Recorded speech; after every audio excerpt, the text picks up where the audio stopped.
Hi guys.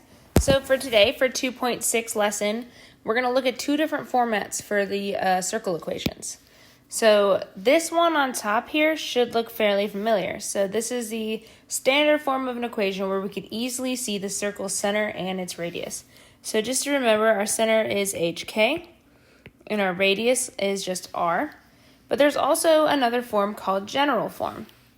And general form looks very scary and very long, but it's really not too bad. So essentially, you expand out your standard form of an equation, and you're going to have x squared, y squared, x, y, and a number. So whenever you write it in general form, you always start with your 2 degrees that are highest, so your squares first, and then x comes before y, so it's always x squared, then y squared, then x, then y. And the main thing here is that you always want to start with your equation equal to 0. So sometimes we're going to have numbers over here, or letters over here, and you always want to start by moving those numbers over to the other side, especially for general format. So there's 2 different versions, so today we're going to learn how to convert from general to standard, standard to general. So for standard to general, we're looking at it as the center and as the radius, and there's 2 different ways in order to expand standard form to make it more general.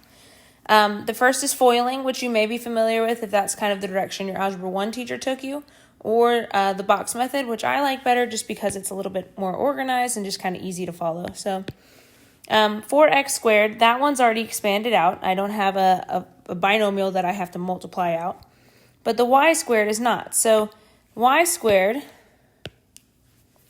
is y plus 7 times, and that looks terrible. Let's start that over. Okay, so y plus 7 and y plus 7. So anytime you square a number, it's just multiplying it by itself. So when I create the box method, the top side is going to be one of the binomials, and then the left-hand side is another binomial. And within the box, we multiply out. So y times y is y squared, y times 7 is 7y, and then 7 times 7 is 49. And then you rewrite that expanded version out so that you're combining your like terms. So we have 7y and 7y, which is 14y. Plus 49.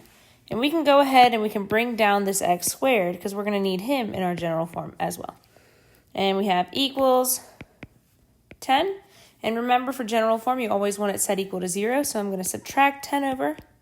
And ultimately, I'll have x squared plus y squared. I don't have an x term, so I don't have to write that. So I'll just go to the y term. 14y, 49 minus 10 is 39, equals 0. So that is my general form of number 1. So for the second one, I've got 2 boxes that I have to make. So I'm going to make both of the boxes. I have x minus 1 squared, so if that's a binomial multiplied by itself. And then I also have y plus 3 squared, again, a binomial multiplied by itself. Okay, y times y is y squared, 3y, and 9. And then for my x version, I have x squared, negative 1x, and positive 1. And all of those terms within the box are just being multiplied together. So write them out, simplified version, combining your like terms.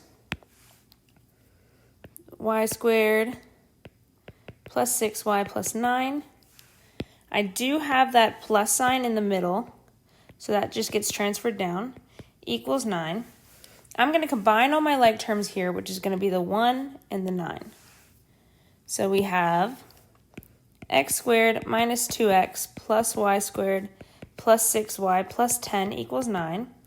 You have to make sure you move over that right-hand side so that it's set equal to 0. And then when you rewrite your terms, x squared, y squared, so x squared plus y squared, x, so minus 2x, y, and that's going to be plus 1 equals 0. So that's going from standard to general.